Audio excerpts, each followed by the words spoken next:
The Aluminium Dagger. The urgent call, the instant, peremptory summons to professional duty, is an experience that appertains to the medical rather than the legal practitioner, and I had supposed, when I abandoned the clinical side of my profession in favor of the forensic, that henceforth I should know it no more, that the interrupted meal, the broken leisure, and the jangle of the night bell, were things of the past, but in practice it was otherwise. The medical jurist is, so to speak, on the borderland of the two professions, and exposed to the vicissitudes of each calling, and so it happened from time to time that the professional services of my colleague or myself were demanded at a moment's notice. And thus it was in the case that I am about to relate. The sacred rite of the tub had been duly performed, and the freshly dried person of the present narrator was about to be insinuated into the first installment of clothing, when a hurried step was heard upon the stair, and the voice of our laboratory assistant, Polton, arose at my colleague's door. "There's a gentleman downstairs, sir, who says he must see you instantly on most urgent business. He seems to be in a rare twitter, sir." Polton was proceeding to descriptive particulars, when a second and more hurried step became audible, and a strange voice addressed Thorndyke. "I have come to beg your immediate assistance, sir. A most dreadful thing has happened. A horrible murder has been committed.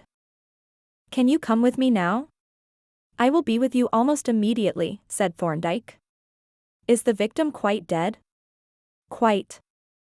Cold and stiff." "The police think—" "Do the police know that you have come for me?" interrupted Thorndyke. "Yes. Nothing is to be done until you arrive." "Very well. I will be ready in a few minutes. And if you would wait downstairs, sir," Polton added persuasively, "I could help the doctor to get ready." With this crafty appeal, he lured the intruder back to the sitting room, and shortly after stole softly up the stairs with a small breakfast tray, the contents of which he deposited firmly in our respective rooms, with a few timely words on the folly of undertaking murders on an empty stomach. Thorndyke and I had meanwhile clothed ourselves with a celerity known only to medical practitioners and quick-change artists, and in a few minutes descended the stairs together, calling in at the laboratory for a few appliances that Thorndyke usually took with him on a visit of investigation. As we entered the sitting room, our visitor, who was feverishly pacing up and down, seized his hat with a gasp of relief. "You are ready to come?" he asked. "My carriage is at the door," and, without waiting for an answer, he hurried out, and rapidly preceded us down the stairs. The carriage was a roomy brougham, which fortunately accommodated the three of us, and as soon as we had entered and shut the door, the coachman whipped up his horse and drove off at a smart trot. "I had better give you some account of the circumstances, as we go," said our agitated friend. "In the first place, my name is Curtis, Henry Curtis. Here is my card. And here is another card, which I should have given you before. My solicitor, Mr. Marchmont, was with me when I made this dreadful discovery, and he sent me to you. He remained in the rooms to see that nothing is disturbed until you arrive." "That was wise of him," said Thorndyke. "But now tell us exactly what has occurred." "I will," said Mr. Curtis. "The murdered man was my brother-in-law, Alfred Hartridge, and I am sorry to say he was a bad man. It grieves me to speak of him thus, demortuous, you know, but, still, we must deal with the facts, even though they be painful." "Undoubtedly," agreed Thorndyke.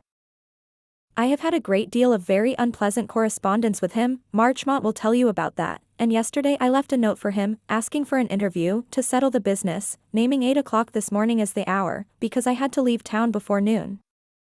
He replied, in a very singular letter, that he would see me at that hour, and Mr. Marchmont very kindly consented to accompany me. Accordingly, we went to his chambers together this morning, arriving punctually at 8 o'clock. We rang the bell several times, and knocked loudly at the door, but as there was no response, we went down and spoke to the hall porter. This man, it seems, had already noticed, from the courtyard, that the electric lights were full on in Mr. Hartridge's sitting room, as they had been all night, according to the statement of the night porter, so now, suspecting that something was wrong, he came up with us, and rang the bell and battered at the door. Then, as there was still no sign of life within, he inserted his duplicate key and tried to open the door, unsuccessfully, however, as it proved to be bolted on the inside. Thereupon the porter fetched a constable, and, after a consultation, we decided that we were justified in breaking open the door. The porter produced a crowbar, and by our unified efforts the door was eventually burst open. We entered, and oh my God! Dr. Thorndyke, what a terrible sight it was that met our eyes. My brother-in-law was lying dead on the floor of the sitting room. He had been stabbed to death, and the dagger had not even been withdrawn. It was still sticking out of his back. He mopped his face with his handkerchief, and was about to continue his account of the catastrophe when the carriage entered a quiet side street between Westminster and Victoria, and drew up before a block of tall, new red brick buildings.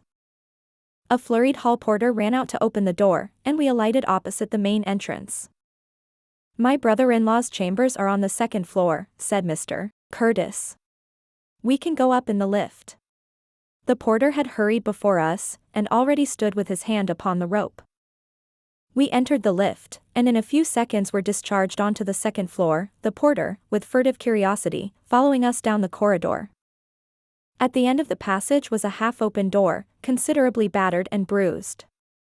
Above the door, painted in white lettering, was the inscription, "Mr. Hartridge," and through the doorway protruded the rather foxy countenance of Inspector Badger. "I am glad you have come, sir," said he, as he recognized my colleague. "Mr. Marchmont is sitting inside like a watchdog, and he growls if any of us even walks across the room." The words formed a complaint, but there was a certain geniality in the speaker's manner which made me suspect that Inspector Badger was already navigating his craft on a lee shore. We entered a small lobby or hall, and from thence passed into the sitting room, where we found Mr. Marchmont keeping his vigil, in company with a constable and a uniformed inspector. The three rose softly as we entered, and greeted us in a whisper, and then, with one accord, we all looked towards the other end of the room, and so remained for a time without speaking. There was, in the entire aspect of the room, something very grim and dreadful.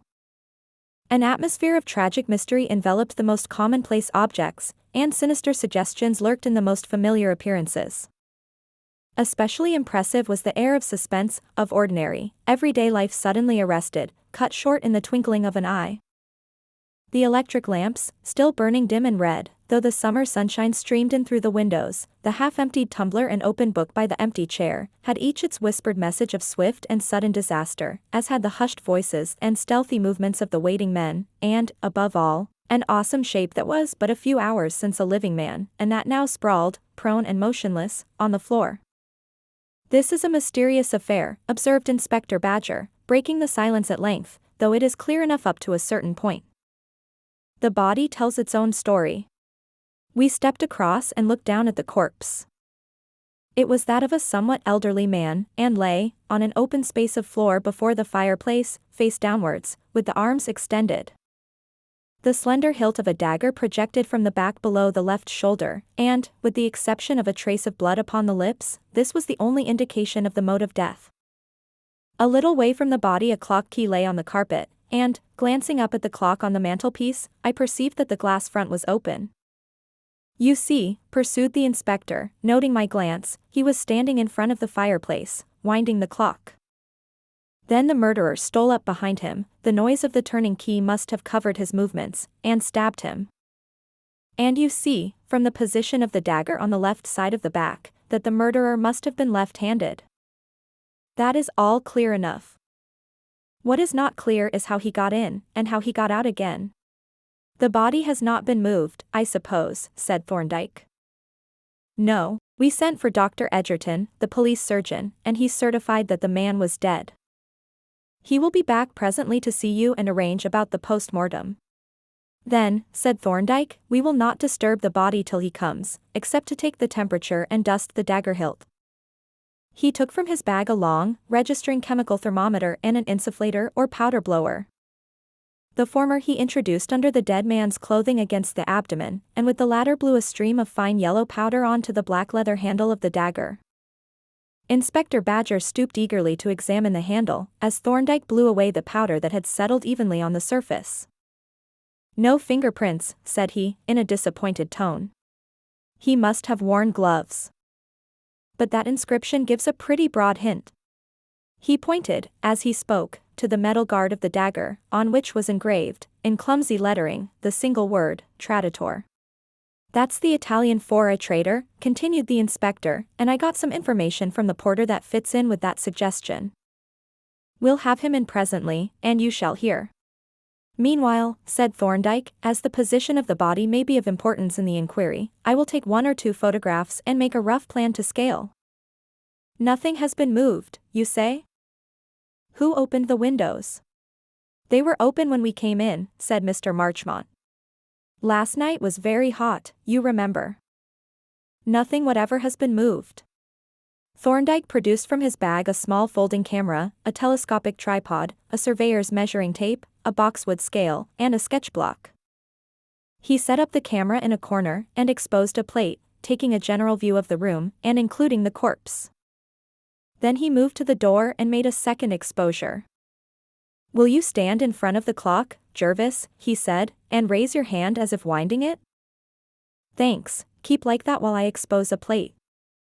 I remained thus, in the position that the dead man was assumed to have occupied at the moment of the murder, while the plate was exposed, and then, before I moved, Thorndyke marked the position of my feet with a blackboard chalk.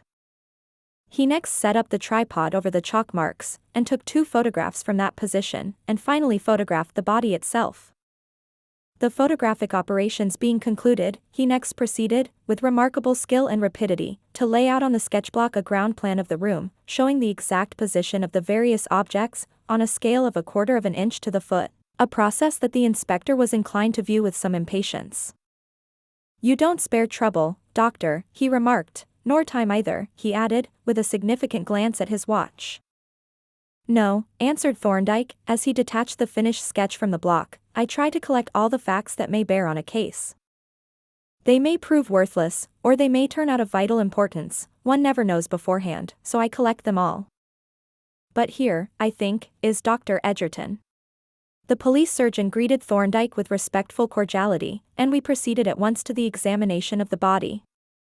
Drawing out the thermometer, my colleague noted the reading, and passed the instrument to Dr. Edgerton.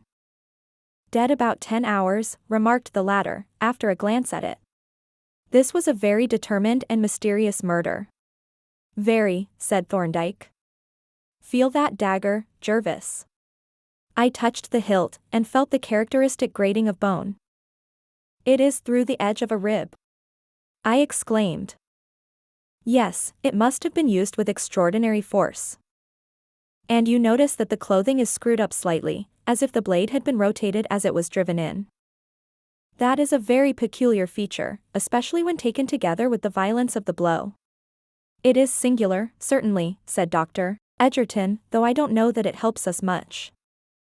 Shall we withdraw the dagger before moving the body? Certainly, replied Thorndyke, or the movement may produce fresh injuries. But wait. He took a piece of string from his pocket, and, having drawn the dagger out a couple of inches, stretched the string in a line parallel to the flat of the blade. Then, giving me the ends to hold, he drew the weapon out completely. As the blade emerged, the twist in the clothing disappeared. Observe, said he, that the string gives the direction of the wound, and that the cut in the clothing no longer coincides with it. There is quite a considerable angle, which is the measure of the rotation of the blade. Yes, it is odd, said Dr. Edgerton, though, as I said, I doubt that it helps us. At present, Thorndyke rejoined dryly, we are noting the facts.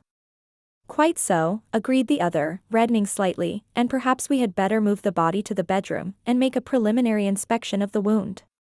We carried the corpse into the bedroom, and, having examined the wound without eliciting anything new, covered the remains with a sheet, and returned to the sitting room.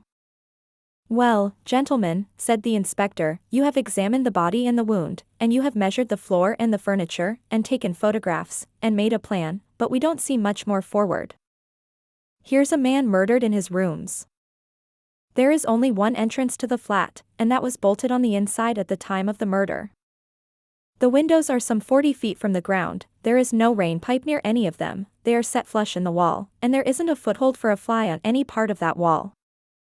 The grates are modern, and there isn't room for a good-sized cat to crawl up any of the chimneys. Now, the question is, how did the murderer get in, and how did he get out again?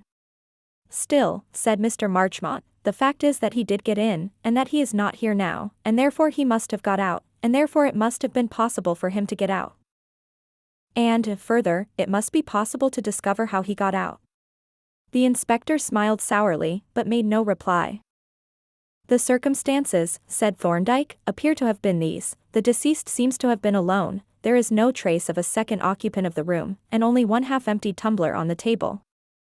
He was sitting reading when apparently he noticed that the clock had stopped. At 10 minutes to 12, he laid his book, face downwards, on the table, and rose to wind the clock, and as he was winding it he met his death by a stab dealt by a left-handed man, who crept up behind him on tiptoe, added the inspector. Thorndyke nodded. That would seem to be so, he said. But now let us call in the porter, and hear what he has to tell us. The custodian was not difficult to find, being, in fact, engaged at that moment in a survey of the premises through the slit of the letterbox. Do you know what persons visited these rooms last night? Thorndyke asked him, when he entered looking somewhat sheepish. A good many were in and out of the building, was the answer, but I can't say if any of them came to this flat. I saw Miss Curtis pass in about 9. My daughter, exclaimed Mr. Curtis, with a start. I didn't know that. She left about 9:30, the porter added. Do you know what she came about? Asked the inspector. I can guess, replied Mr. Curtis. Then don't say, interrupted Mr. Marchmont. Answer no questions. You're very close, Mr. Marchmont, said the inspector. We are not suspecting the young lady. We don't ask, for instance, if she is left-handed. He glanced craftily at Mr. Curtis as he made this remark, and I noticed that our client suddenly turned deathly pale, whereupon the inspector looked away again quickly, as though he had not observed the change. Tell us about those Italians again, he said, addressing the porter. When did the first of them come here? About a week ago, was the reply. He was a common-looking man, looked like an organ grinder, and he brought a note to my lodge. It was in a dirty envelope, and was addressed, Mr. Hartridge, Esq., Brackenhurst Mansions, in a very bad handwriting. The man gave me the note and asked me to give it to Mr. Hartridge, then he went away, and I took the note up and dropped it into the letterbox. What happened next? Why, the very next day an old hag of an Italian woman, one of them fortune-telling swines with a cage of birds on a stand, came and set up just by the main doorway. I soon sent her packing, but, bless you, she was back again in 10 minutes, birds and all. I sent her off again, I kept on sending her off, and she kept on coming back, until I was reg'lar wore to a thread. You seem to have picked up a bit since then, remarked the inspector with a grin and a glance at the sufferer's very pronounced bow window. Perhaps I have, the custodian replied haughtily. Well, the next day there was a ice cream man, a reg'lar waster, he was. Stuck outside as if he was froze to the pavement. Kept giving the errand boys tasters, and when I tried to move him on, he told me not to obstruct his business. Business, indeed. Well, there them boys stuck, one after the other, wiping their tongues round the bottoms of them glasses, until I was fit to bust with aggravation. And he kept me going all day. Then, the day after that there was a barrel organ, with a mangy-looking monkey on it. He was the worst of all. Profane, too, he was.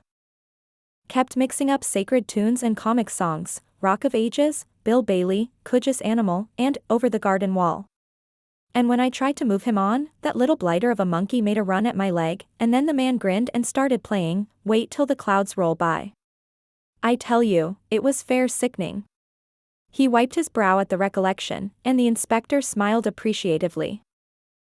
And that was the last of them, said the latter, and as the porter nodded sulkily, he asked, Should you recognize the note that the Italian gave you? I should, answered the porter with frosty dignity. The inspector bustled out of the room, and returned a minute later with a letter case in his hand. This was in his breast pocket, said he, laying the bulging case on the table, and drawing up a chair. Now, here are 3 letters tied together. This will be the one. He untied the tape, and held out a dirty envelope addressed in a sprawling, illiterate hand to Mr. Hartridge, Esq., is that the note the Italian gave you? The porter examined it critically. Yes, said he, that is the one. The inspector drew the letter out of the envelope, and, as he opened it, his eyebrows went up. What do you make of that, doctor? He said, handing the sheet to Thorndyke. Thorndyke regarded it for a while in silence, with deep attention. Then he carried it to the window, and, taking his lens from his pocket, examined the paper closely, first with the low power, and then with the highly magnifying Coddington attachment. "I should have thought you could see that with the naked eye," said the inspector, with a sly grin at me. "It's a pretty bold design." "Yes," replied Thorndyke, "a very interesting production." "What do you say, Mr. Marchmont?" The solicitor took the note, and I looked over his shoulder. It was certainly a curious production. Written in red ink, on the commonest note paper, and in the same sprawling hand as the address, was the following message: "You are given 6 days to do what is just. By the sign above, know what to expect if you fail." The sign referred to was a skull and crossbones, very neatly, but rather unskillfully, drawn at the top of the paper. "This," said Mr. Marchmont, handing the document to Mr. Curtis, "explains the singular letter that he wrote yesterday. You have it with you, I think." "Yes," replied Mr. Curtis, "here it is." He produced a letter from his pocket, and read aloud, "Yes, come if you like, though it is an ungodly hour. Your threatening letters have caused me great amusement. They are worthy of Sadler's Wells in its prime. Alfred Hartridge." "Was Mr. Hartridge ever in Italy?" asked Inspector Badger. "Oh yes," replied Mr. Curtis. "He stayed at Capri nearly the whole of last year." "Why, then, that gives us our clue. Look here. Here are these 2 other letters, E.C., postmark, Saffron Hill is E.C., and just look at that." He spread out the last of the mysterious letters, and we saw that, besides the memento mori, it contained only 3 words: "Beware. Remember Capri. If you have finished, Doctor, I'll be off and have a look round Little Italy. Those 4 Italians oughtn't to be difficult to find, and we've got the porter here to identify them." "Before you go," said Thorndyke, "there are 2 little matters that I should like to settle. One is the dagger. It is in your pocket, I think. May I have a look at it?" The inspector rather reluctantly produced the dagger and handed it to my colleague. "A very singular weapon, this," said Thorndyke, regarding the dagger thoughtfully, and turning it about to view its different parts. "Singular both in shape and material. I have never seen an aluminium hilt before, and bookbinder's morocco is a little unusual. The aluminium was for lightness," explained the inspector, "and it was made narrow to carry up the sleeve, I expect." "Perhaps so," said Thorndyke. He continued his examination, and presently, to the inspector's delight, brought forth his pocket lens. "I never saw such a man," exclaimed the jocose detective. "His motto ought to be, 'We magnify thee.' I suppose he'll measure it next." The inspector was not mistaken. Having made a rough sketch of the weapon on his block, Thorndyke produced from his bag a folding rule and a delicate caliper gauge. With these instruments he proceeded, with extraordinary care and precision, to take the dimensions of the various parts of the dagger, entering each measurement in its place on the sketch, with a few brief, descriptive details. "The other matter," said he at length, handing the dagger back to the inspector, "refers to the houses opposite." He walked to the window, and looked out at the backs of a row of tall buildings similar to the one we were in. They were about 30 yards distant, and were separated from us by a piece of ground, planted with shrubs and intersected by gravel paths. "If any of those rooms were occupied last night," continued Thorndyke, "we might obtain an actual eyewitness of the crime.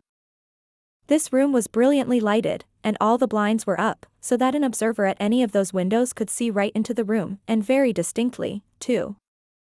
It might be worth inquiring into." "Yes, that's true," said the inspector, "though I expect, if any of them have seen anything, they will come forward quick enough when they read the report in the papers. But I must be off now, and I shall have to lock you out of the rooms." As we went down the stairs, Mr. Marchmont announced his intention of calling on us in the evening, "unless," he added, "you want any information from me now." "I do," said Thorndyke. "I want to know who is interested in this man's death." "That," replied Marchmont, "is rather a queer story. Let us take a turn in that garden that we saw from the window. We shall be quite private there." He beckoned to Mr. Curtis, and, when the inspector had departed with the police surgeon, we induced the porter to let us into the garden. "The question that you asked," Mr. Marchmont began, looking up curiously at the tall houses opposite, is very simply answered. The only person immediately interested in the death of Alfred Hartridge is his executor and sole legatee, a man named Leonard Wolfe. He is no relation of the deceased, merely a friend, but he inherits the entire estate, about £20,000. The circumstances are these: Alfred Hartridge was the elder of 2 brothers, of whom the younger, Charles, died before his father, leaving a widow and 3 children. 15 years ago the father died, leaving the whole of his property to Alfred, with the understanding that he should support his brother's family and make the children his heirs. Was there no will? Asked Thorndyke. Under great pressure from the friends of his son's widow, the old man made a will shortly before he died, but he was then very old and rather childish, so the will was contested by Alfred, on the grounds of undue influence, and was ultimately set aside. Since then Alfred Hartridge has not paid a penny towards the support of his brother's family. If it had not been for my client, Mr. Curtis, they might have starved. The whole burden of the support of the widow and the education of the children has fallen upon him. Well, just lately the matter has assumed an acute form, for 2 reasons. The first is that Charles's eldest son, Edmund, has come of age. Mr. Curtis had him articled to a solicitor, and, as he is now fully qualified, and a most advantageous proposal for a partnership has been made, we have been putting pressure on Alfred to supply the necessary capital in accordance with his father's wishes. This he had refused to do, and it was with reference to this matter that we were calling on him this morning. The second reason involves a curious and disgraceful story. There is a certain Leonard Wolfe, who has been an intimate friend of the deceased. He is, I may say, a man of bad character, and their association has been of a kind creditable to neither. There is also a certain woman named Hester Green, who had certain claims upon the deceased, which we need not go into at present. Now, Leonard Wolfe and the deceased, Alfred Hartridge, entered into an agreement, the terms of which were these: 1. Wolfe was to marry Hester Green, and in consideration of this service, 2. Alfred Hartridge was to assign to Wolfe the whole of his property, absolutely, the actual transfer to take place on the death of Hartridge. And has this transaction been completed? Asked Thorndyke. Yes, it has, unfortunately. But we wish to see if anything could be done for the widow and the children during Hartridge's lifetime. No doubt, my client's daughter, Miss Curtis, called last night on a similar mission, very indiscreetly, since the matter was in our hands, but, you know, she is engaged to Edmund Hartridge, and I expect the interview was a pretty stormy one. Thorndyke remained silent for a while, pacing slowly along the gravel path, with his eyes bent on the ground, not abstractedly, however, but with a searching, attentive glance that roved amongst the shrubs and bushes, as though he were looking for something. What sort of man, he asked presently, is this Leonard Wolfe? Obviously he is a low scoundrel, but what is he like in other respects? Is he a fool, for instance? Not at all, I should say, said Mr. Curtis. He was formerly an engineer, and, I believe, a very capable mechanician. Latterly he has lived on some property that came to him, and has spent both his time and his money in gambling and dissipation. Consequently, I expect he is pretty short of funds at present. And in appearance? I only saw him once, replied Mr. Curtis, and all I can remember of him is that he is rather short, fair, thin, and clean-shaven, and that he has lost the middle finger of his left hand. And he lives at Eltham, in Kent. Morton Grange, Eltham, said Mr. Marchmont. And now, if you have all the information that you require, I must really be off, and so must Mr. Curtis. The 2 men shook our hands and hurried away, leaving Thorndyke gazing meditatively at the dingy flower beds. A strange and interesting case, this, Jervis, said he, stooping to peer under a laurel bush. The inspector is on a hot scent, a most palpable red herring on a most obvious string, but that is his business. Here comes the porter, intent, no doubt, on pumping us, whereas, he smiled genially at the approaching custodian, and asked, "Where did you say those houses fronted?" "Cotman Street, sir," answered the porter. "They are nearly all offices." "And the numbers?" "That open second-floor window, for instance. That is number 6, but the house opposite Mr. Hartridge's rooms is number 8. "Thank you." Thorndyke was moving away, but suddenly turned again to the porter. "By the way," said he, "I dropped something out of the window just now, a small flat piece of metal, like this." He made on the back of his visiting card a neat sketch of a circular disc, with a hexagonal hole through it, and handed the card to the porter. "I can't say where it fell," he continued, "these flat things scale about so, but you might ask the gardener to look for it. I will give him a sovereign if he brings it to my chambers, for, although it is of no value to anyone else, it is of considerable value to me." The porter touched his hat briskly, and as we turned out at the gate, I looked back and saw him already waiting among the shrubs. The object of the porter's quest gave me considerable mental occupation. I had not seen Thorndyke drop anything, and it was not his way to finger carelessly any object of value. I was about to question him on the subject, when, turning sharply round into Cotman Street, he drew up at the doorway of number 6, and began attentively to read the names of the occupants. "Third floor," he read out, "Mr. Thomas Barlow. Commission agent. I think we will look in on Mr. Barlow." He stepped quickly up the stone stairs, and I followed, until we arrived, somewhat out of breath, on the 3rd floor. Outside the commission agent's door he paused for a moment, and we both listened curiously to an irregular sound of shuffling feet from within.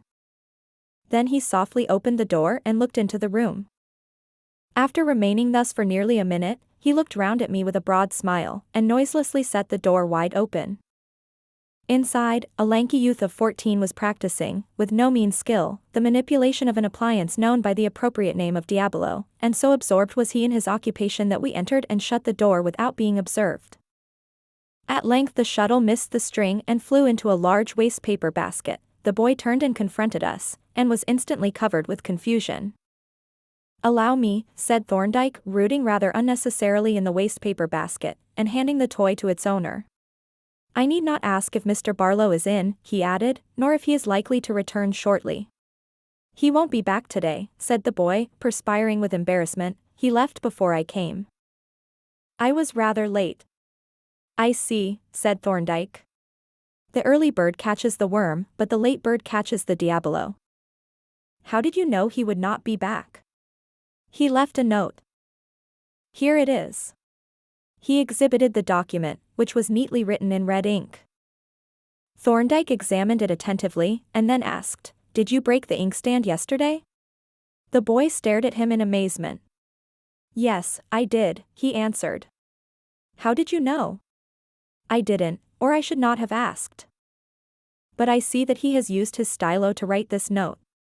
The boy regarded Thorndyke distrustfully, as he continued, "I really called to see if your Mr. Barlow was a gentleman whom I used to know, but I expect you can tell me." My friend was tall and thin, dark, and clean-shaved.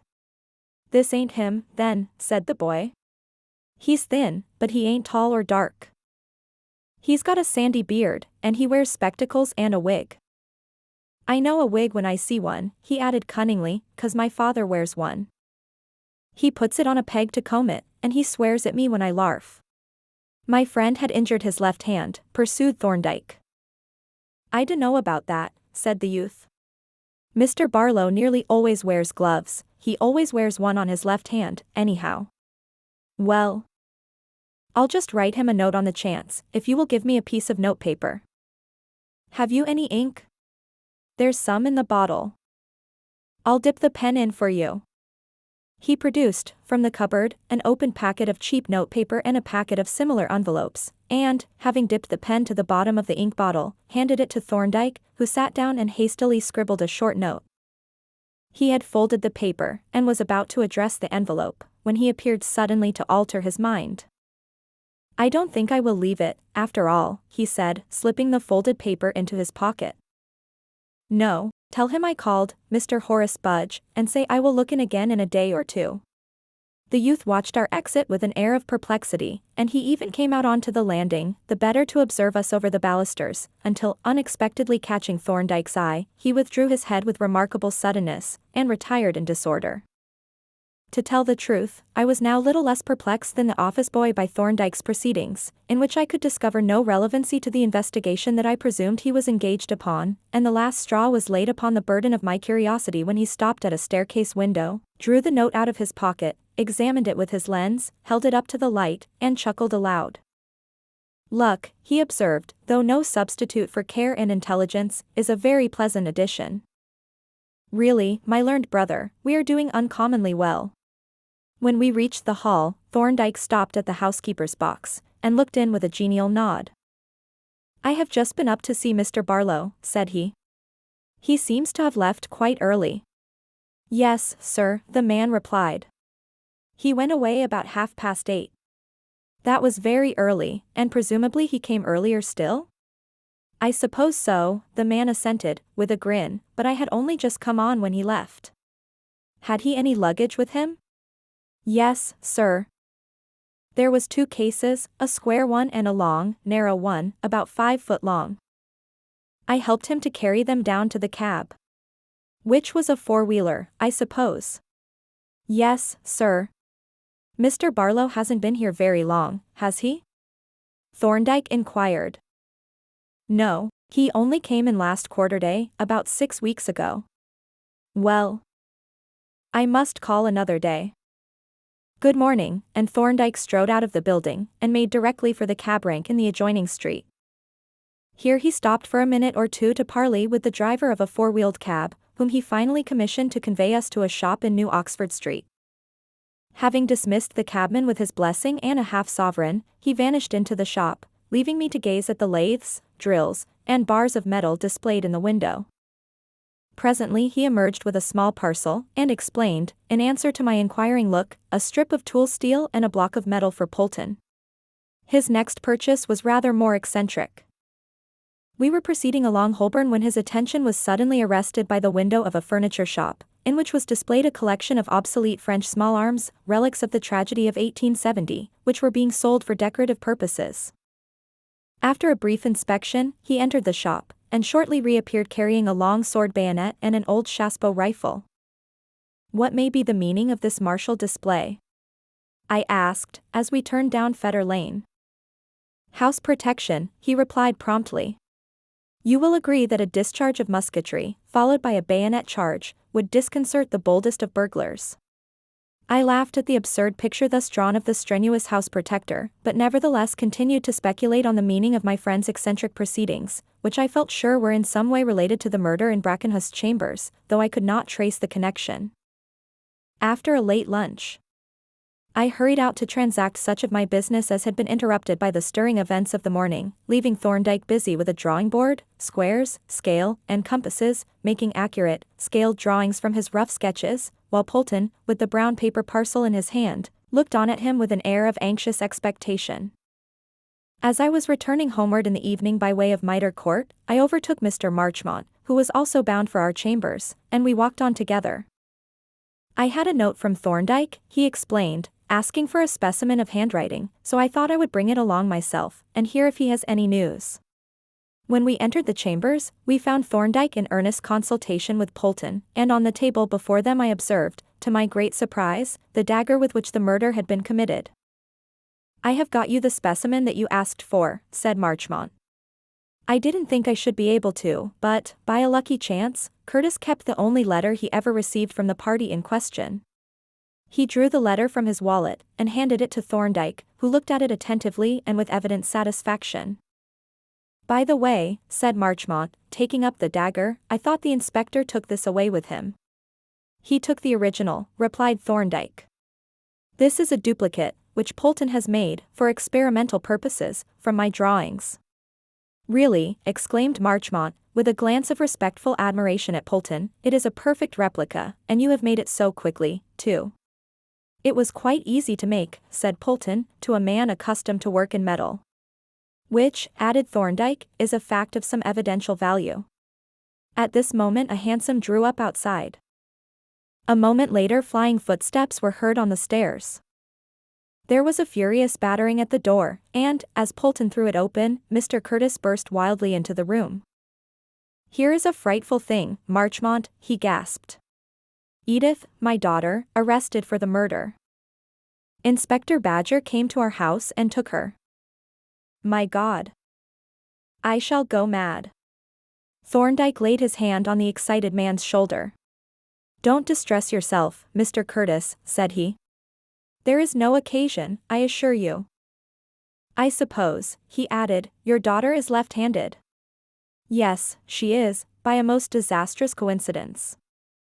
But what are we to do? Good God. Dr. Thorndyke, they have taken her to prison, think of it. My poor Edith. We'll soon have her out, said Thorndyke. But listen, there is someone at the door. A brisk rat-tat confirmed his statement, and when I rose to open the door, I found myself confronted by Inspector Badger. There was a moment of extreme awkwardness, and then both the detective and Mr. Curtis proposed to retire in favor of the other. Don't go, Inspector, said Thorndyke, I want to have a word with you. Perhaps Mr. Curtis would look in again, say, in an hour. Will you? We shall have news for you by then, I hope. Mr. Curtis agreed hastily, and dashed out of the room with his characteristic impetuosity. When he had gone, Thorndyke turned to the detective, and remarked dryly, You seem to have been busy, Inspector? Yes, replied Badger, I haven't let the grass grow under my feet, and I've got a pretty strong case against Miss Curtis already. You see, she was the last person seen in the company of the deceased, she had a grievance against him, she is left-handed, and you remember that the murder was committed by a left-handed person. Anything else? Yes. I have seen those Italians, and the whole thing was a put-up job. A woman, in a widow's dress and veil, paid them to go and play the fool outside the building, and she gave them the letter that was left with the porter. They haven't identified her yet, but she seems to agree in size with Miss Curtis. And how did she get out of the chambers, with the door bolted on the inside? There you are. That's a mystery at present, unless you can give us an explanation. The inspector made this qualification with a faint grin, and added, as there was no one in the place when we broke into it, the murderer must have got out somehow. You can't deny that. I do deny it, nevertheless, said Thorndyke. You look surprised, he continued, which was undoubtedly true, but yet the whole thing is exceedingly obvious. The explanation struck me directly I looked at the body. There was evidently no practicable exit from the flat, and there was certainly no one in it when you entered. Clearly, then, the murderer had never been in the place at all. I don't follow you in the least, said the inspector. Well, said Thorndyke, as I have finished with the case, and am handing it over to you, I will put the evidence before you seriatim. Now, I think we are agreed that, at the moment when the blow was struck, the deceased was standing before the fireplace, winding the clock. The dagger entered obliquely from the left, and, if you recall its position, you will remember that its hilt pointed directly towards an open window, which was 40 feet from the ground. Yes. And now we will consider the very peculiar character of the weapon with which the crime was committed. He had placed his hand upon the knob of a drawer, when we were interrupted by a knock at the door. I sprang up, and, opening it, admitted no less a person than the porter of Brackenhurst Chambers. The man looked somewhat surprised on recognizing our visitors, but advanced to Thorndyke, drawing a folded paper from his pocket. I've found the article you were looking for, sir, said he, and a rare hunt I had for it. It had stuck in the leaves of one of them shrubs. Thorndyke opened the packet, and, having glanced inside, laid it on the table. Thank you, said he, pushing a sovereign across to the gratified official. The inspector has your name, I think? He have, sir, replied the porter, and, pocketing his fee, he departed, beaming. To return to the dagger, said Thorndyke, opening the drawer. It was a very peculiar one, as I have said, and as you will see from this model, which is an exact duplicate. Here he exhibited Polton's production to the astonished detective. You see that it is extraordinarily slender, and free from projections, and of unusual materials. You also see that it was obviously not made by an ordinary dagger maker, that, in spite of the Italian word scrawled on it, there is plainly written all over it, British mechanic.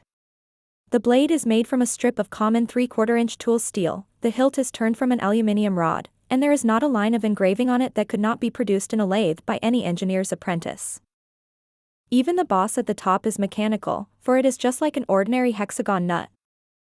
Then, notice the dimensions, as shown on my drawing. The parts A and B, which just project beyond the blade, are exactly similar in diameter, and such exactness could hardly be accidental. They are each parts of a circle having a diameter of 10.9 millimeters, a dimension which happens, by a singular coincidence, to be exactly the caliber of the old Chassepot rifle, specimens of which are now on sale at several shops in London. Here is one, for instance. He fetched the rifle that he had bought, from the corner in which it was standing, and, lifting the dagger by its point, slipped the hilt into the muzzle. When he let go, the dagger slid quietly down the barrel, until its hilt appeared in the open breech. "Good God!" exclaimed Marchmont. "You don't suggest that the dagger was shot from a gun?" "I do, indeed, and you now see the reason for the aluminium hilt, to diminish the weight of the already heavy projectile, and also for this hexagonal boss on the end?" "No, I do not," said the inspector, "but I say that you are suggesting an impossibility." "Then," replied Thorndyke, "I must explain and demonstrate.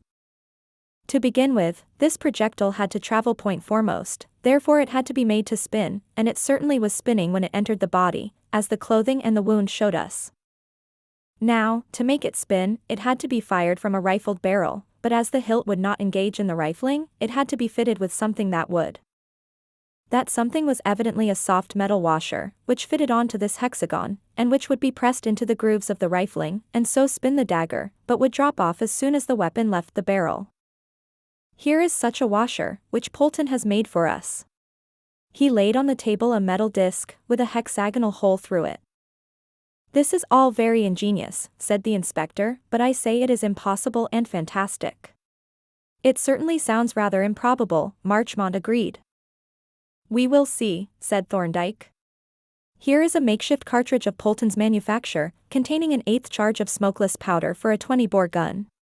He fitted the washer onto the boss of the dagger in the open breech of the rifle, pushed it into the barrel, inserted the cartridge, and closed the breech. Then, opening the office door, he displayed a target of padded strawboard against the wall. "The length of the 2 rooms," said he, "gives us a distance of 32 feet. Will you shut the windows, Jervis?" I complied, and he then pointed the rifle at the target. There was a dull report, much less loud than I had expected, and when we looked at the target, we saw the dagger driven in up to its hilt at the margin of the bullseye. "You see," said Thorndyke, laying down the rifle, "that the thing is practicable. Now for the evidence as to the actual occurrence. First, on the original dagger there are linear scratches which exactly correspond with the grooves of the rifling. Then there is the fact that the dagger was certainly spinning from left to right, in the direction of the rifling, that is, when it entered the body. And then there is this, which, as you heard, the porter found in the garden." He opened the paper packet. In it lay a metal disc, perforated by a hexagonal hole. Stepping into the office, he picked up from the floor the washer that he had put on the dagger, and laid it on the paper beside the other. The 2 discs were identical in size, and the margin of each was indented with identical markings, corresponding to the rifling of the barrel. The inspector gazed at the 2 discs in silence for a while, then, looking up at Thorndyke, he said, "I give in, Doctor. You're right, beyond all doubt, but how you came to think of it beats me into fits. The only question now is, who fired the gun, and why wasn't the report heard?" "As to the latter," said Thorndyke, "it is probable that he used a compressed air attachment, not only to diminish the noise, but also to prevent any traces of the explosive from being left on the dagger. As to the former, I think I can give you the murderer's name, but we had better take the evidence in order. You may remember," he continued, "that when Dr. Jervis stood as if winding the clock, I chalked a mark on the floor where he stood. Now, standing on that marked spot, and looking out of the open window, I could see 2 of the windows of a house nearly opposite. They were the 2nd and 3rd floor windows of number 6, Cotman Street. The 2nd floor is occupied by a firm of architects, the 3rd floor by a commission agent named Thomas Barlow. I called on Mr. Barlow, but before describing my visit, I will refer to another matter. You haven't those threatening letters about you, I suppose?" "Yes, I have," said the inspector, and he drew forth a wallet from his breast pocket. "Let us take the first one, then," said Thorndyke.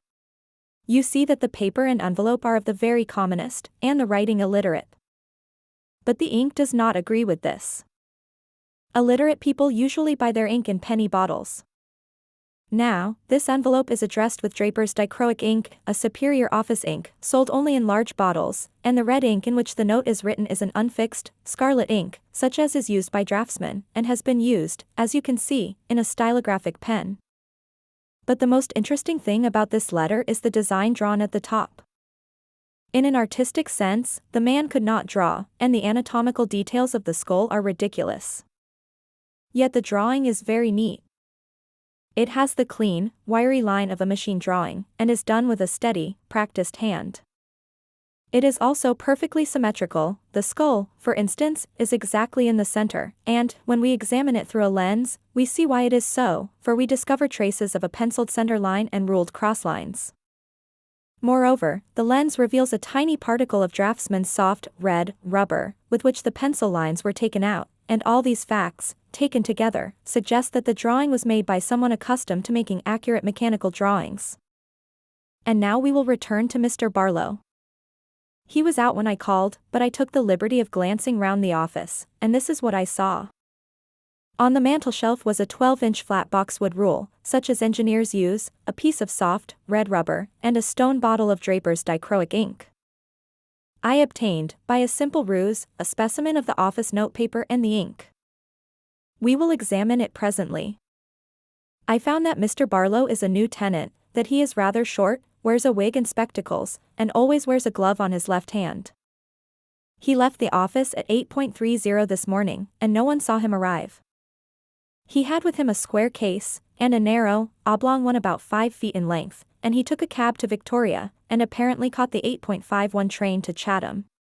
Exclaimed the inspector. But, continued Thorndyke, now examine those 3 letters, and compare them with this note that I wrote in Mr. Barlow's office. You see that the paper is of the same make, with the same watermark, but that is of no great significance. What is of crucial importance is this: you see, in each of these letters, 2 tiny indentations near the bottom corner. Somebody has used compasses or drawing pins over the packet of notepaper, and the points have made little indentations, which have marked several of the sheets. Now, notepaper is cut to its size after it is folded, and if you stick a pin into the top sheet of a section, the indentations on all the underlying sheets will be at exactly similar distances from the edges and corners of the sheet. But you see that these little dents are all at the same distance from the edges and the corner. He demonstrated the fact with a pair of compasses. And now look at this sheet, which I obtained at Mr. Barlow's office. There are 2 little indentations, rather faint, but quite visible, near the bottom corner, and when we measure them with the compasses, we find that they are exactly the same distance apart as the others, and the same distance from the edges and the bottom corner. The irresistible conclusion is that these 4 sheets came from the same packet. The inspector started up from his chair, and faced Thorndyke. "Who is this Mr. Barlow?" he asked. "That," replied Thorndyke, "is for you to determine, but I can give you a useful hint. There is only one person who benefits by the death of Alfred Hartridge, but he benefits to the extent of £20,000. His name is Leonard Wolfe, and I learn from Mr. Marchmont that he is a man of indifferent character, a gambler and a spendthrift. By profession he is an engineer, and he is a capable mechanician. In appearance he is thin, short, fair, and clean-shaven, and he has lost the middle finger of his left hand. Mr. Barlow is also short, thin, and fair, but wears a wig, a beard, and spectacles, and always wears a glove on his left hand. I have seen the handwriting of both these gentlemen, and should say that it would be difficult to distinguish one from the other." "That's good enough for me," said the inspector. "Give me his address, and I'll have Miss Curtis released at once." The same night Leonard Wolfe was arrested at Eltham, in the very act of burying in his garden a large and powerful compressed-air rifle. He was never brought to trial, however, for he had in his pocket a more portable weapon, a large-bore Derringer pistol, with which he managed to terminate an exceedingly ill-spent life. And, after all, was Thorndyke's comment, when he heard of the event, he had his uses. He has relieved society of 2 very bad men, and he has given us a most instructive case. He has shown us how a clever and ingenious criminal may take endless pains to mislead and delude the police, and yet, by inattention to trivial details, may scatter clues broadcast. We can only say to the criminal class generally, in both respects, go thou and do likewise.